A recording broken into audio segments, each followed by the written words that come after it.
Long before electricity, before ink met printing presses, there was a whisper of something softer: paper. A thin bridge between thought and memory, made not of stone or metal, but of humble plant fibers, pressed and dried beneath the sun. Paper is so common today that we forget it once changed everything. It carried dreams, laws, art, and secrets. It gave the world a place to write itself down. And its story, like the sheets it made, unfolds slowly. They say it began in China, 2000 years ago. In a time when words lived only on silk, bamboo, or bone. Silk was costly, bamboo was heavy, and bones were few. But in the Ha dynasty, a court official named Kai Lung watched the world and saw possibility where others saw waste. He gathered bark, hemp, rags, and water. He pounded and soaked them until they became pulp. Then he spread that pulp in thin layers and left it to dry in the sun. When it hardened, he held the first sheet of true paper. Light, smooth, and patient enough to hold a thought. It was not gold, but it was more powerful. It could carry ideas. At first, paper was rare and precious.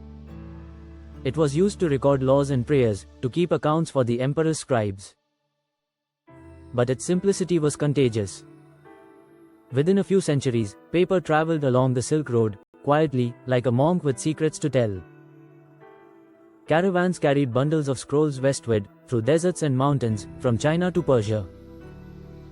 There, in the city of Samarkand, papermakers learned the craft, beating linen and flax into pulp, turning river water into memory.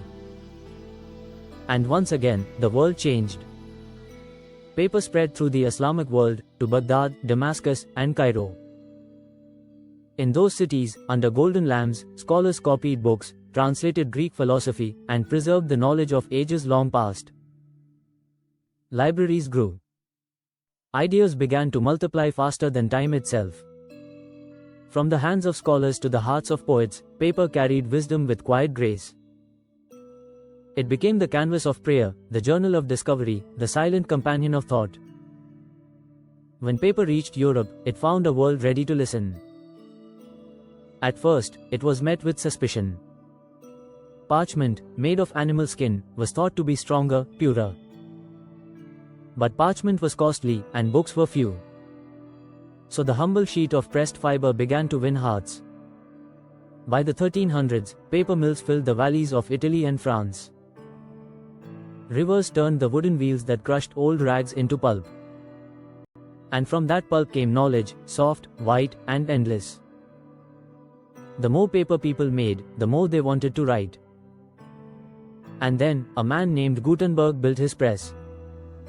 In a workshop filled with metal and ink, paper met the printing press for the first time.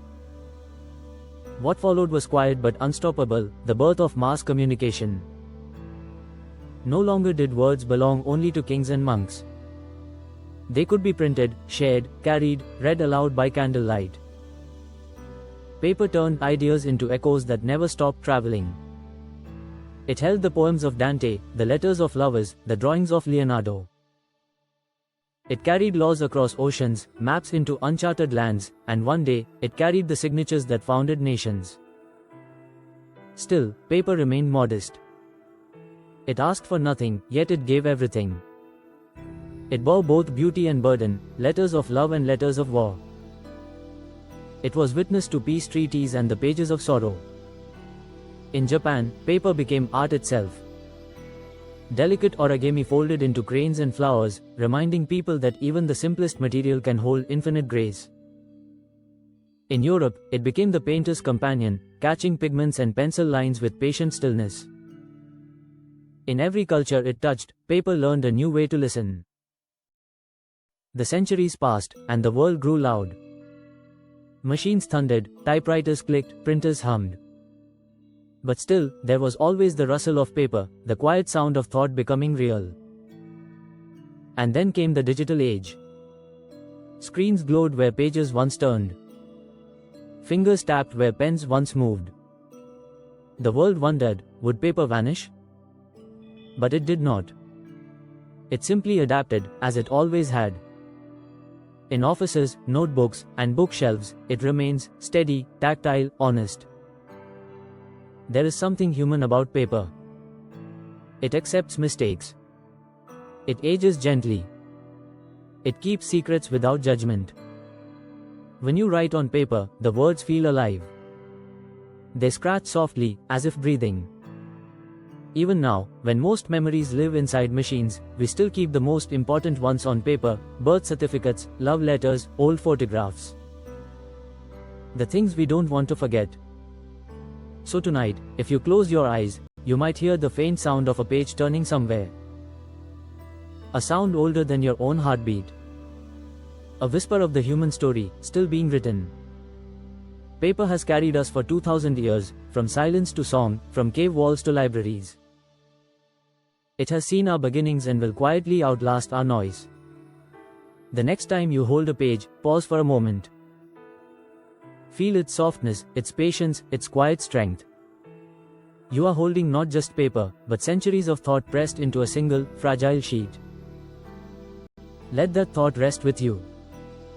Breathe. Let the noise fade. And let the quiet story of paper carry you gently to sleep.